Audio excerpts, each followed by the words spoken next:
Seguimos aquí en Nativa Nos Conecta, esto es Pulso Informativo, como siempre desde las 11 de la mañana, por supuesto. Queríamos decirles que estamos ahora con el doctor Andy Carrión, penalista.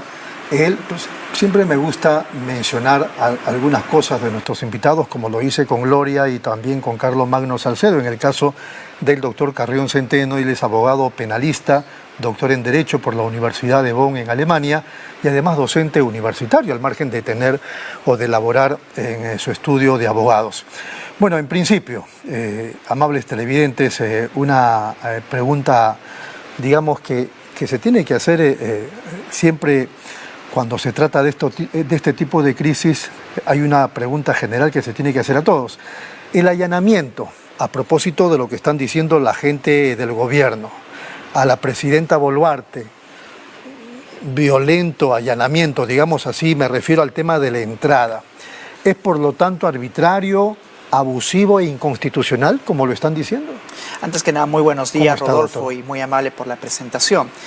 Mira, se ha venido diciendo durante los últimos días, sobre todo por parte del Ejecutivo y algunos abogados oficiosos de la presidenta, de que las diligencias de allanamiento e incautación fueron desproporcionadas, abusivas e incluso arbitrarias. Lo dice el gobierno, lo dicen los partidos políticos que han emitido comunicados y lo dicen también un importante sector de empresarios. Claro que sí. Ahora, dentro del análisis estrictamente jurídico, yo creo que no ha sido una diligencia arbitraria, irrazonable. ¿Por qué?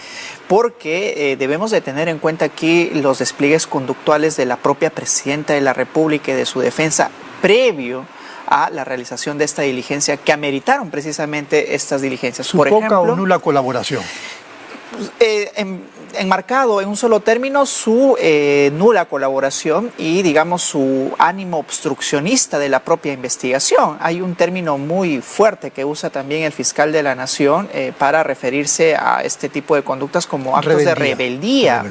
Y pero es inusual, la Rodolfo, crítica es porque rompen la puerta de la casa nada menos que de la Presidenta de la República, dice estas personas. Yo creo que ese escenario no se hubiera producido, Rodolfo, si, por ejemplo, la Presidenta de la República hubiera asistido a la primera citación de declaración que le consignó la Fiscalía. Si también hubiera procedido a la exhibición, dicho en términos coloquiales, a mostrar los Rolex producto de la investigación.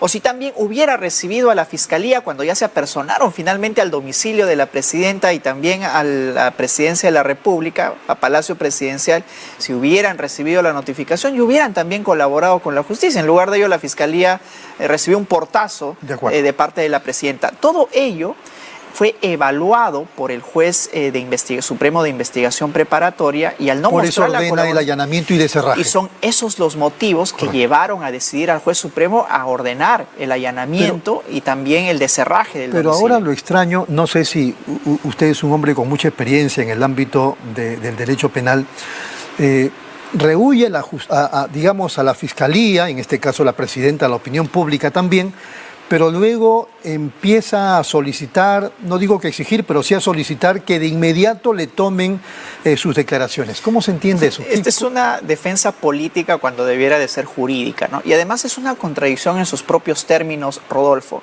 porque recordemos de que la primera solicitud de reprogramación de la diligencia señalada por la Fiscalía se justificó en base a las actividades urgentes que tenía la Presidenta durante 2 semanas.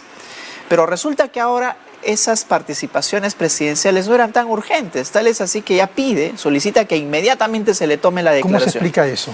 Bueno, se explica en razón de las diligencias de allanamiento, incautación. Pero ya la allanaron. Pero ya la allanaron. Lo que ella quiere ahora es mostrar su predisposición de colaboración con la justicia cuando ya en rigor las conductas que desplegó previamente no fueron indicativo de ello.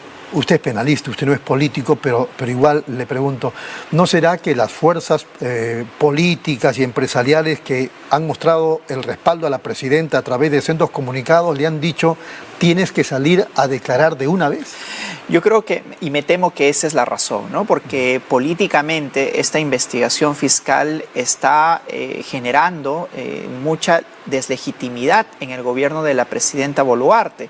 Ya no solo porque al principio señaló Rodolfo de que ella iba a dar explicaciones a la fiscalía, se sometía a las investigaciones, lo señaló hace algunas semanas, pero luego resulta que eso era mentira. Así es. Nunca se sometió a las investigaciones, rehuyó a la justicia, no entregaba los roles. En el caso de las investigaciones por los muertos o asesinados, ella asistía, pero guardaba silencio. Que también es posible realizar ese tipo de defensas ahora en la declaración que le vaya a programar la Fiscalía. En principio está programada para el 5, pero dentro de su derecho de defensa, Rodolfo, está también el guardar silencio. Bueno, otra pregunta.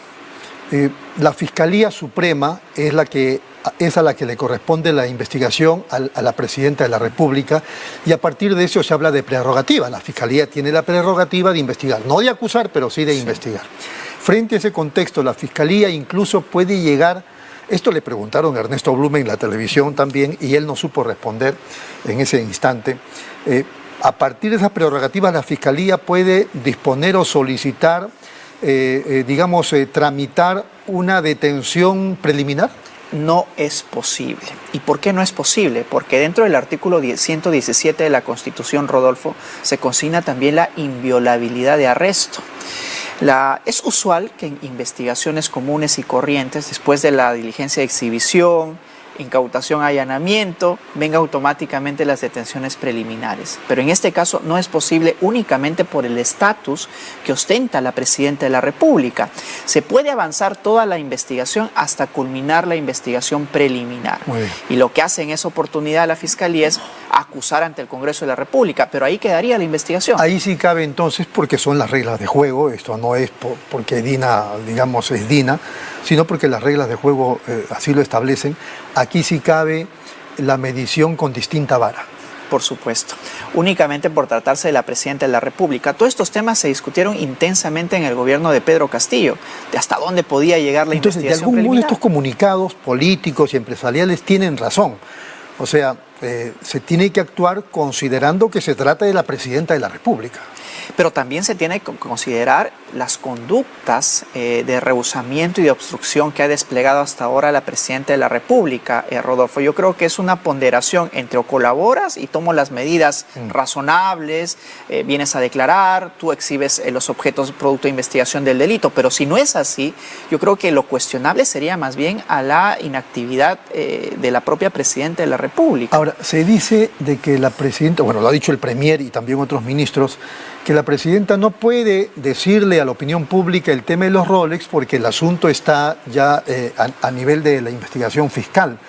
Entonces, la Presidenta, dice el Premier, tiene la obligación de guardar la reserva sobre los Rolex ante este tema. ¿Eso tiene sustento? Yo creo que es equivocar dos planos distintos de defensa, ¿no? Uno es el plano de defensa jurídica, en la que en rigor sí existe la reserva del caso, pero otro es el plano político, y además la propia Presidenta, Rodolfo, se ha comprometido a dar explicaciones al pueblo desde el principio. Claro, pero dicen ahora ya no, porque el tema está en la Fiscalía. Sí, pero yo creo que es confuso. O sea, una cosa es la defensa jurídica y otra cosa es los daños que esa defensa y ese guardar reserva le vayan a provocar dentro de su defensa política. Porque además ella se debe al país que la eligió, digamos, eligió a Castillo además, y ella asume. Y tiene además, y eso se le exigía a Castillo en su oportunidad, el deber de ser transparente para ganar la legitimidad propia de la gobernante en sí. Y eso no lo está desplegando, Rodolfo. Así es que el día de ayer... Entonces, no es verdad. No es cierto, Rodolfo. No está obligada. El día de ayer escuché al Premier señalar de que ella se va a someter a la investigación, pero que no puede declarar más. Y eso es falso, le está causando daños a ella misma. Porque si explicara